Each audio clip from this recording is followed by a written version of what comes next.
یہ دعا بتائی گئی کہ تم دعا مانگو کہ اللہ تعالیٰ ہدایت کے راستے پر چلائے، صراط مستقیم پر۔ اور وہ صراط مستقیم کیا ہے؟ فرمایا کہ صراط الذین انعمت علیہم، ان لوگوں کا راستہ جن پر اے اللہ تو نے انعام کیا۔ تو کن پر انعام کیا؟ انبیاء علیہ السلام پر، صدیقین پر، شہداء پر، صالحین پر، یعنی جتنے بھی اللہ کی اطاعت والے لوگ ہیں یہ اللہ کے انعام والے لوگ ہیں کہ اللہ نے ان پر انعام کیا۔ کیوں؟ سب سے بڑی اطاعت تو انبیاء کرتے ہیں اللہ کی، تو سب سے بڑے اطاعت کے اندر انبیاء کا نام پہلے آتا ہے۔ فَأُولَٰئِكَ الَّذِينَ أَنْعَمَ اللَّهُ عَلَيْهِمْ مِنَ النَّبِيِّينَ، کہ نبیوں کے راستے پہ ہمیں چلا جن پر اللہ کا انعام ہے۔ تو انعام والے لوگ جو ہیں وہ یہ لوگ ہیں۔ تو معلوم ہوا کہ اطاعت جو ہے یہ اللہ کی سب سے بڑی نعمت ہے دنیا کے اندر، کیونکہ ان لوگوں کے راستے پر اللہ تعالیٰ نے چلنے کا حکم دیا۔ تو اس سے پتہ چلا کہ کافروں پر جو اللہ کی نعمتیں ہیں وہ حقیقت میں اللہ کی نعمت نہیں ہے، وہ اللہ کی نعمت نہیں ہے۔ وَلَا يَحْسَبَنَّ الَّذِينَ كَفَرُوا أَنَّمَا نُمْلِي لَهُمْ خَيْرًا لِأَنفُسِهِمْ، کہ یہ مت گمان کرو کہ جو کافروں کو ہم نے دیا ہے یہ ان کے لیے ڈھیل جو ہے ان کے لیے بہتر ہے، بلکہ انما نملی لہم لیزدادوا اثما، یہ ڈھیل اس لیے ہے کہ تاکہ یہ مزید گناہ کر لیں، کفر کر لیں اور پھر ہمیشہ کے لیے جہنم کے اندر چلے جائیں۔ تو یہ اگر نعمت مان بھی لی جائے تو یہ ایسے ہی ہے جیسے اللہ کے عذاب کے مقابلے میں یہ قطرہ ہے، اور قطرہ اور سمندر کا کیا مقابلہ ہے کہ ادھر جو چیز تیار ہے وہ عذاب کا سمندر ہے، اور یہ جو نعمتیں مل رہی ہیں یہ قطرہ ہے۔ تو اس کو پھر کیسے نعمت کہا جائے گا کہ جس کے بعد ایک عذاب کا سمندر آنے والا ہے؟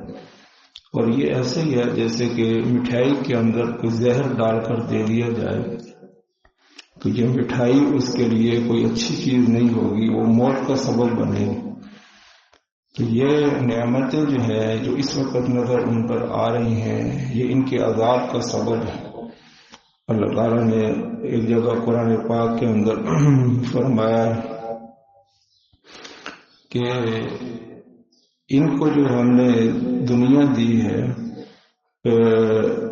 ان کی دنیا مال و دولت سے آپ دھوکے کے اندر نہ آئے، بلکہ انما یرید اللہ ان یعذبہم بہا فی الحیات الدنیا، اللہ تعالیٰ انہی نعمتوں کے ذریعے سے ان کو عذاب دیتا ہے دنیا کے اندر بھی۔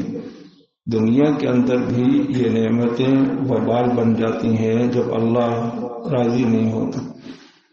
آپ دیکھ لیں کہ آج کل کتنے واقعات ہو رہے ہیں کہ بیویاں جو ہیں وہ شوہروں کو قتل کر رہی ہیں، اولادیں باپ کو قتل کر رہی ہیں، مال کے ذریعے سے لوگ ہلاک ہو رہے ہیں۔ تو اب یہ نعمتیں ہیں لیکن اب یہ عذاب بنی ہوئی ہیں۔ کیوں؟ جب اللہ ناراض ہو جائے تو یہ نعمتیں عذاب بن جاتی۔ تو صراط الذین انعمت علیہم کے اوپر چلنے کا حکم ہے کہ ان لوگوں پر اللہ نے حقیقت میں انعام کیا ہے، انبیاء پر، صالحین پر۔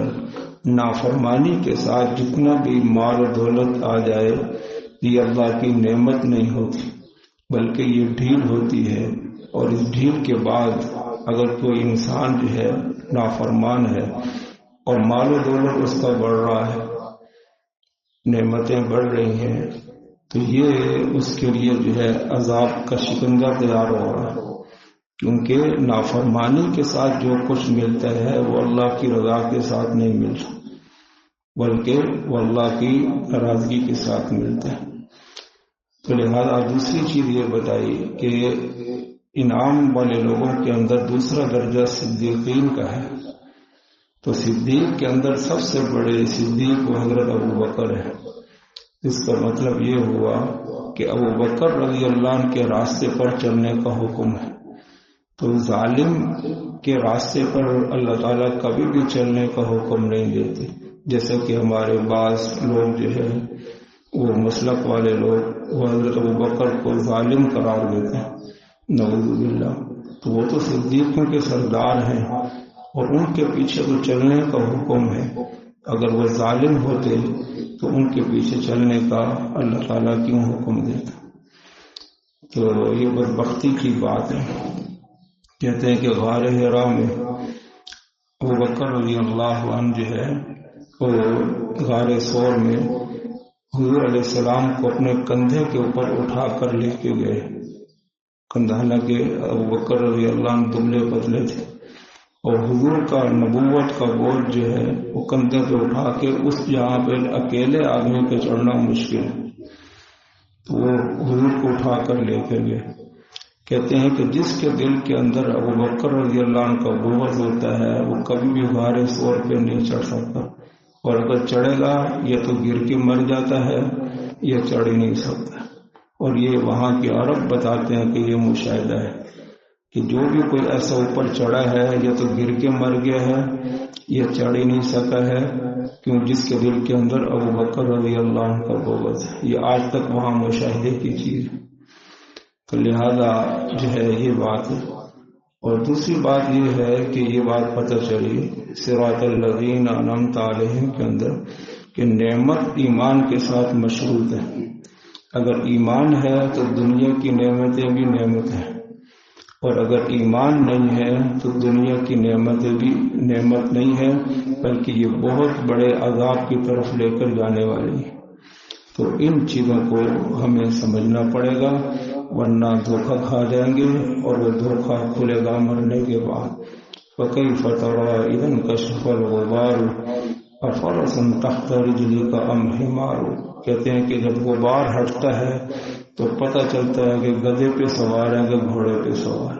جب تک غبار ہو رہا ہوتا ہے تو نظر نہیں آتا کہ آگے کس کی پر سوار۔ تو جب موت آئے گی تو سب کچھ کھل جائے گا کہ اصل چیزیں کیا تھیں اور ہم کن چیزوں کو اصل سمجھ کے چلتے رہے، اور آج ہمارے لیے دھوکہ کھل گیا۔ اللہ تعالیٰ